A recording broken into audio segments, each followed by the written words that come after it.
Hey everyone, welcome! Today, we're going to tackle a skill that is absolutely essential for anyone working with data, matrix indexing.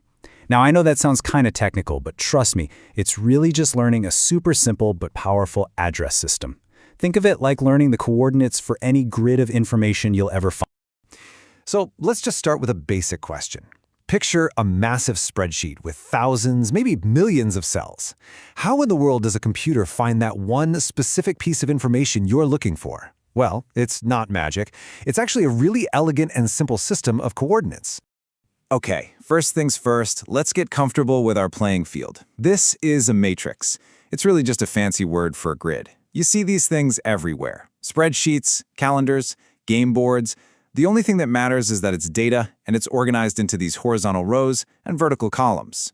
And here is the secret sauce. The entire system is built on one simple golden rule. Every piece of data has an address, and that address is always written as row, column. That's it. Row first, then column.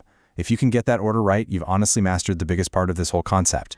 Let's break that down into 3 easy steps. Step 1, you always find the ROW by counting down from the top. Step 2, you find the column by counting across from the left. And step 3, where that row and column cross paths, bam, that's your target. That's your data. Super simple, right? So this is how we translate what we want into a language the computer can actually understand. When we think, hey, I need what's in row 2, column 3, we tell the computer matrix 2, 3. You see the pattern, right? It's just the name of our data followed by that row, column address right inside the bracket. All right, enough with the theory. Let's get our hands dirty. We're going to call our little grid here my data, and we want to find the value at the location my data 2, 3.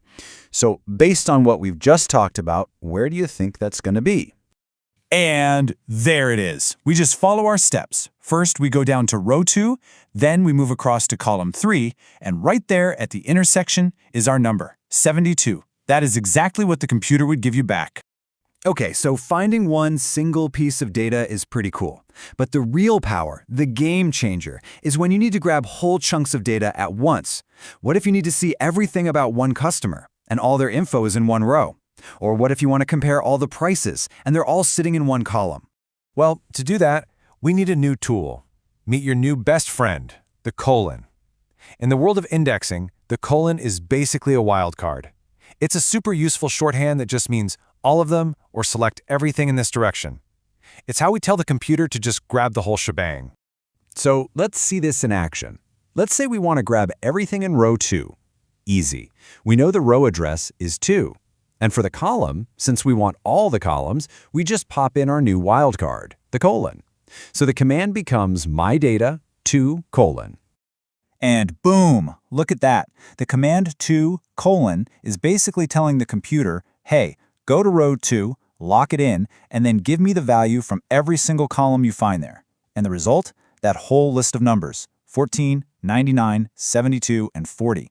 That's how you pull a whole line of related info in an instant. Now, you can probably guess where this is going.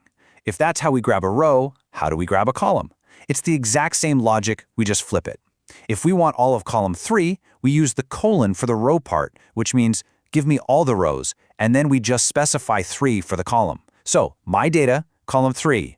Perfect. The computer does exactly what we say. Go through every single row, but only pull out the value that's sitting in column 3.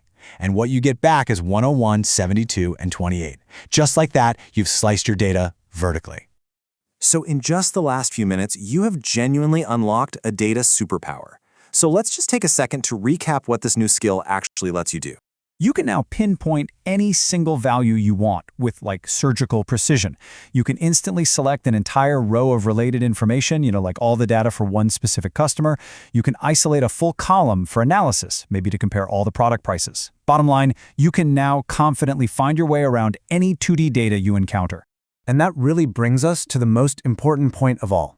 This skill, it's not just about finding numbers. It's about empowering you to ask bigger and better questions of your data.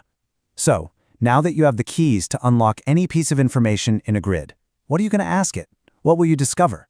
Thanks for joining me for this explainer.